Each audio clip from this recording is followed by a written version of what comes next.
दिनैनि जिथुनिखि माने बिथांखि मावथांखि लादों सरकारा बे मावथांखिफोरा डाइरेक्ट माने बेनिफिसियारिनि माबायाव मोनहैदों सहैदों बेखायनो बिथांमोना बेफोरखौ मोननानै आरो जेरैबायदि खामानि मावदों बे सरकारा बेखायनो बे सरकार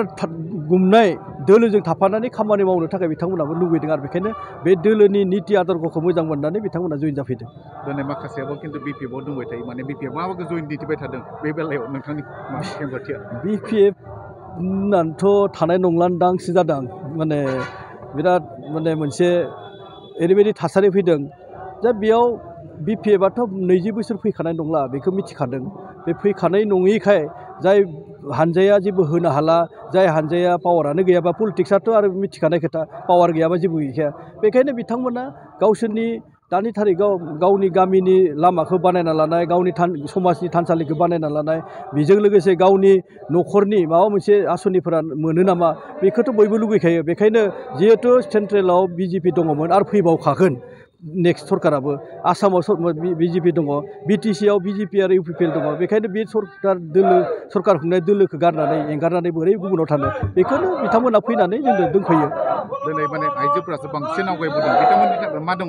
स्पेसिफिक मा दङ नाथाय दानि थारिखआव आइजोफ्रा बहुत सांग्रांथि जाबाय मोनफ्रोमबो खेथ्रआवनो दिनै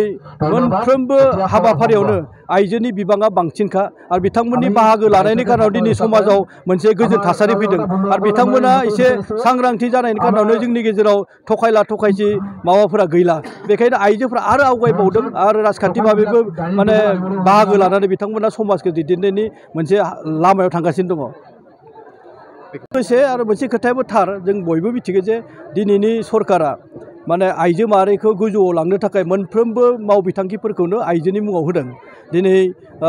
उजाला गेस होदों न'खर न'खर बे आइजोनि मुङाव रेशन कार्ड होदों आइजोनि मुङाव बेनिफ्राय अरुनदय होदों आइजोनि मुङाव गुत्तै माने आसनिफ्रानो जाहाथे आइजोआ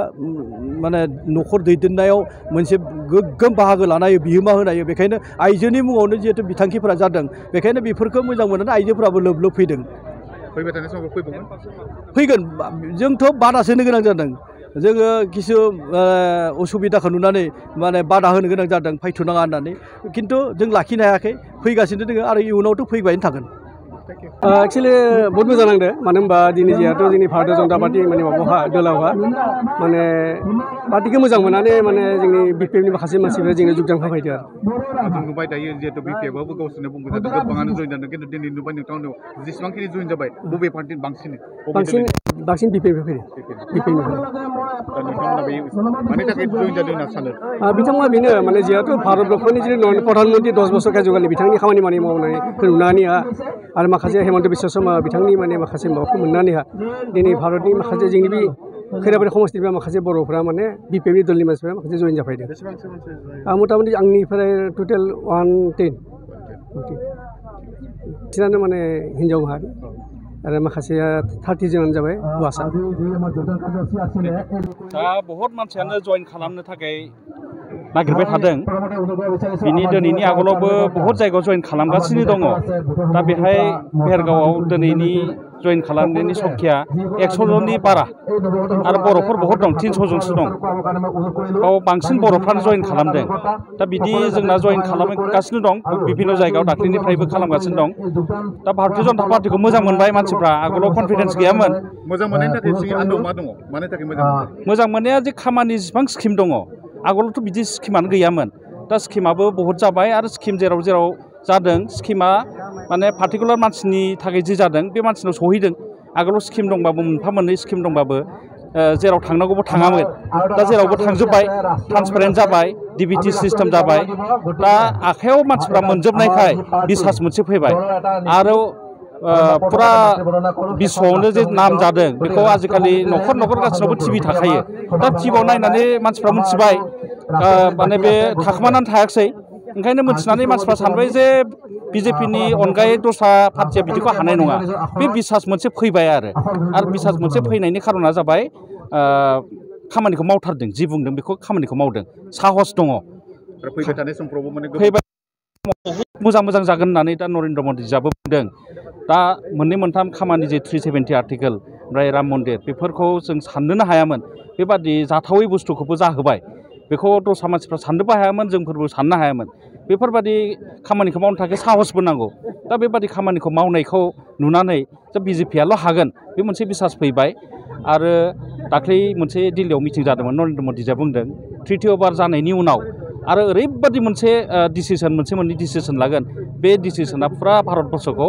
एकदम आवगाय देशाव लांगोन होनना बुंदों कंग्रेस आरो बिपिएफ होननाय मुङा थानाय नङा नामा बिपिएफआथ' फ्राय दिनै जेनेबा फ्राय मानसि फैनायफ्रा बेकग्राउन्डआ बिपिएफ होननाय खोनादों ओमफ्राय मैया दाखालिबो मोनसे जयनिं जाबाय दरं डिस्ट्रिक्टआव साफा बिपिएफनि मानसिफ्रा फैजोब्बाय बिदिनो सब जायगायावनो मोनसे बिपिएफनि मानसिफ्राबो फैगासिनो दं आंनि मथेबा बिपिएफआ खुनु फेक्टर नङा आरो बेहाय एसे एनै दंबाबो बे लकेल एरियाफ्राव थानो हागौ खिन्थु जोंना जेरै 6था बिधानसभा समस्थियानो बिटिआर ओनसोलाव बिनिफ्राय मोनसे मोननैनि जायगानिफ्राय मोननो हागौ खिन्थु जों बायह्रानिफ्रायथ' मोनखाया खुनु माने कम्पिटिसनाव गैया होननानै आं सानो आरो कंग्रेसआथ' गैखायानो दा बेखौ जों मिथिखायो गासिबो ओंखायनो खुनु फेक्टर गैया दा मार्जिनखौसो जों बारायनो सेस्था खालामगासिनो दं धन्यबाद বিজেপি চৰকাৰে যেহেতু বেলেগ চৰকাৰতকৈ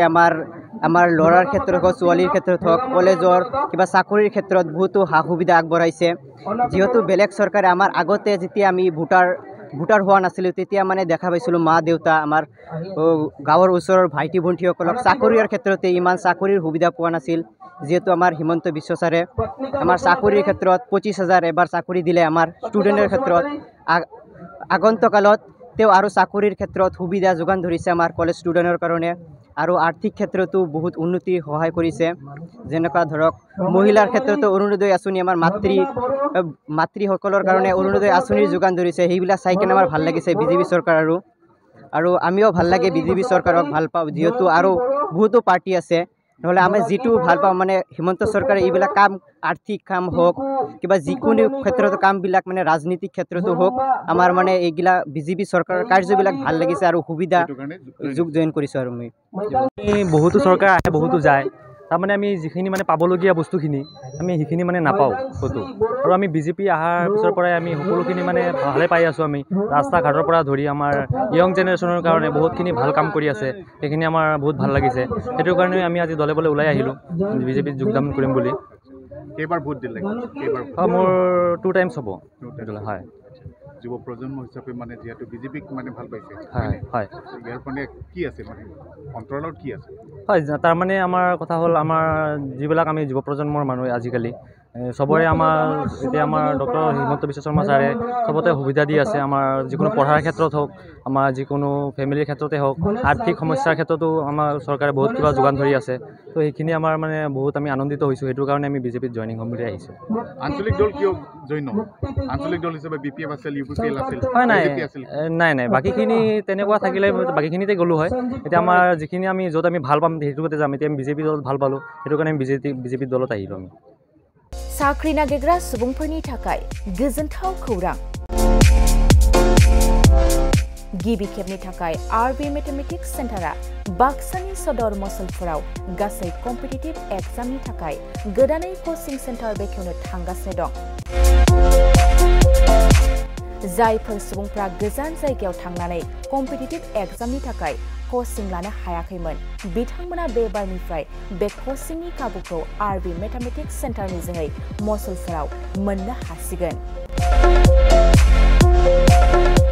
बे कोचिं सेन्टाराव बिथांमोना direct requirement 3rd and 4th grade railway SSC army GD Agniveer bank police आरो टेट आनजादफोराव जिरायनो हानाय बायदि रोंगौथि गोनां फोरोंगिरिजों फोरोंथाय होनाय जागोन बे कोचिं सेन्टारनि सोमोन्दै आबुङै मिथिनो थाखाय 9101450597 6900584714 आरो 9365132228 जानबुं अनजिमायाव खौरां लानो हागोन